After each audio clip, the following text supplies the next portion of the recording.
यानी एमरजेंसी में आपने इस्तिखारा करना है, अब आपके पास टाइम नहीं है, बहुत शॉर्ट टाइम में करना है और दुआए इस्तिखारा भी ज़ुबानी याद नहीं है, तो फिर ये छोटी दुआए इस्तिखारा जो है ये पढ़ी जा सकती है।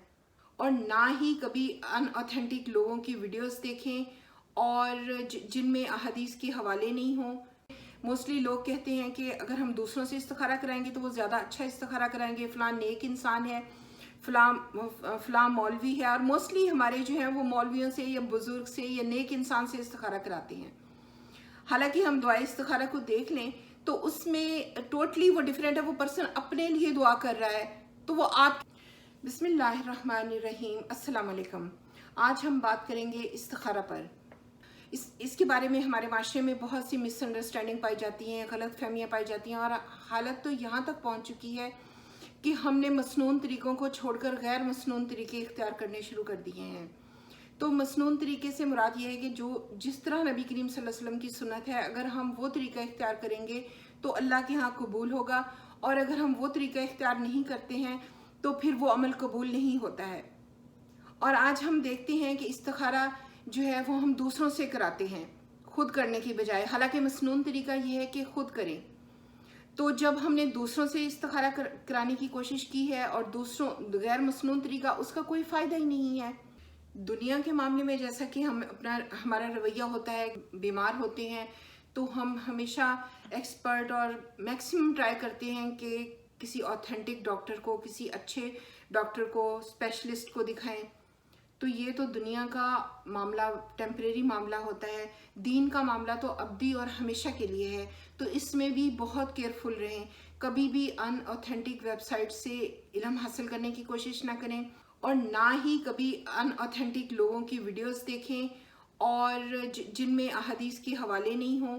तो हमेशा ऑथेंटिक स्कॉलर्स को सुनें और ऑथेंटिक वीडियोस देखें और ऑथेंटिक वेबसाइट से दीन का इल्म हासिल करें।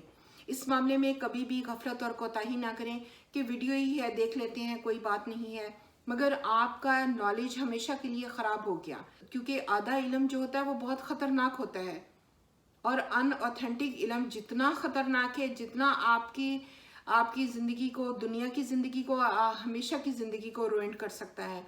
किसी अहम मामले में अल्लाह ताला से खैर और भलाई तलब करने को इस्तिखारा कहते हैं। मसलन कारोबार, शादी, सफ़र वगैरह, क्योंकि इंसान को मालूम नहीं कि कौन सी चीज़ उसके लिए खैर है और कौन सी चीज़ शर साबित होगी।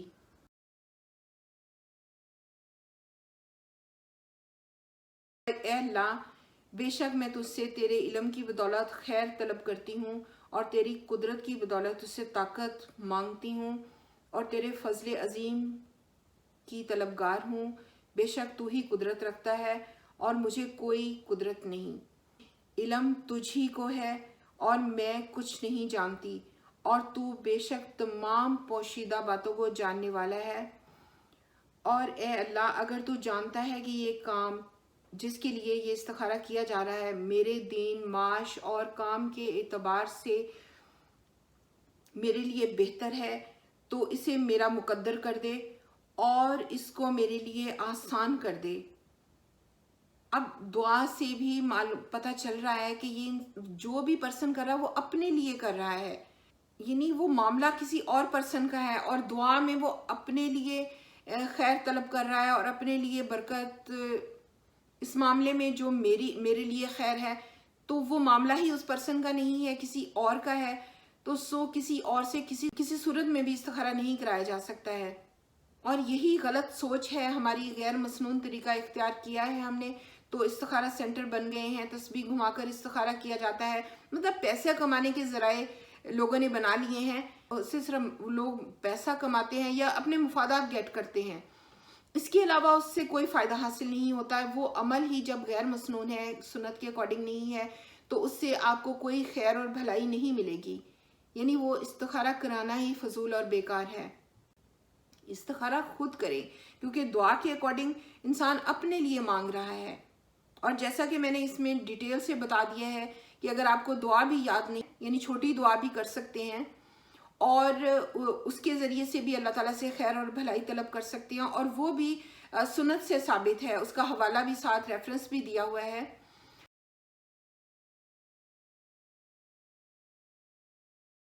تو بیسکلی کوشش کریں کہ خود استخارہ کریں، صرف اہم معاملات میں نہیں کہ اسی میں ہی خیر اور بھلائی طلب کی جائے، بلکہ کبھی کبھی چھوٹے معاملات کے بھی بہت بڑے اور دورس نتائج ہماری زندگی پر مرتب ہوتے ہیں۔ تو ہمیں جو بھی عام معاملات ہوں یا خاص معاملات ہوں، اللہ سے خیر اور بھلائی طلب کرنی چاہیے اور استخارہ کرنا چاہیے۔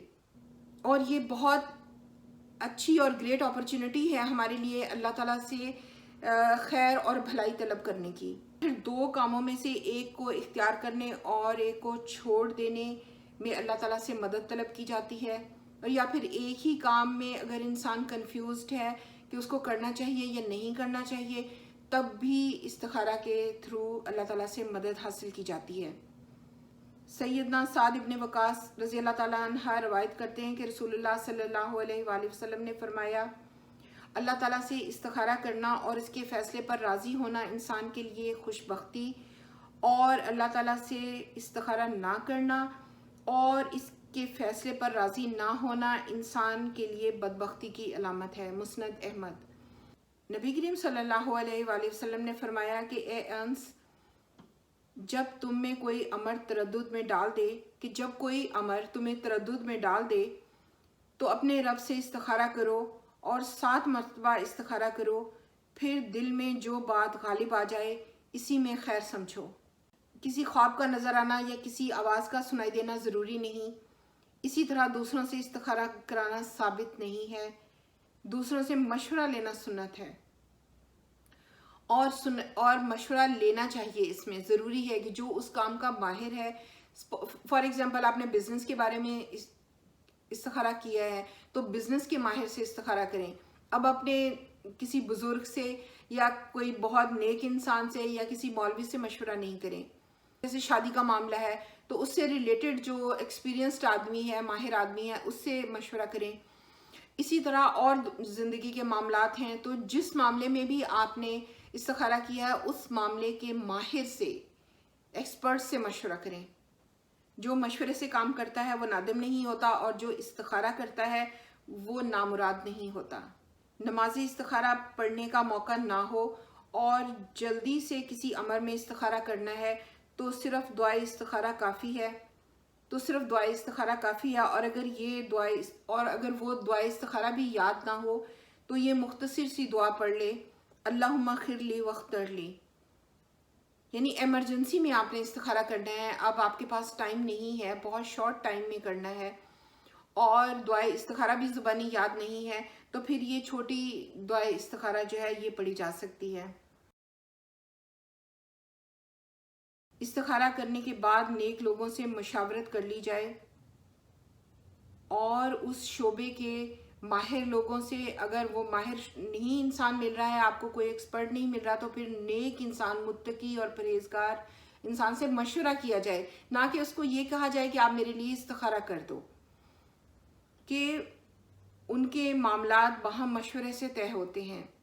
امام ابن تیمیہ کہتے ہیں کہ جس نے اللہ سے استخارہ کیا اور مخلوق سے مشورہ کیا، پھر اس کام میں جلد بازی نہیں کی اور غور و فکر کرنے کے بعد فیصلہ کیا، وہ کبھی نادم نہیں ہوگا۔ استخارہ کے بعد خواب آنا لازم نہیں ہے، اور خواب آ بھی سکتا ہے اور نہیں بھی، لیکن خواب کا علم چونکہ ہمیں معلوم نہیں ہے تو لہٰذا ہم اگر کوئی بالکل صریحاً خواب سیدھا سیدھا نظر آ رہا ہے اور اس میں معلوم ہو رہا ہے تو پھر تو ٹھیک ہے، لیکن جو دوسرے خواب ہوتے ہیں ان کا علم چونکہ ہمیں نہیں ہے خوابوں کا، تو خواب پر ٹرسٹ نہیں کریں پھر، بلکہ جو آپ کے دل میں جس طرف مائل ہو اور غالب گمان جو ہو اسی غیب معلوم کرنے کے لیے، جیسے چوری کا مال، جادو وغیرہ کا پتہ چلانے کے لیے استخارہ کرنا اور کروانا جائز نہیں ہے۔ غیر مسنون طریقوں سے، مثلا قرآن کے ذریعے سے، کمپیوٹر کے ذریعے سے استخارہ کرنا اور کروانا بھی درست نہیں ہے، جیسے کہ پانی کے تھرو استخارہ کرنا، یا استخارہ سینٹر سے استخارہ کرانا، یا کسی مولوی سے استخارہ کرانا، بزرگ سے استخارہ کرانا، یہ سنت سے ثابت نہیں ہے۔ کہ جو انسان بھی نفرت پھیلا رہا ہے اس کو مت سنیں، وہ کتنا بھی بڑا اسکالر ہے، جو نفرت کی بات کر رہا ہے، مسلمانوں کے اندر نفرت پھیلا رہا ہے، اس کی بات مت سنیں، कभी मत सुने उसकी बात।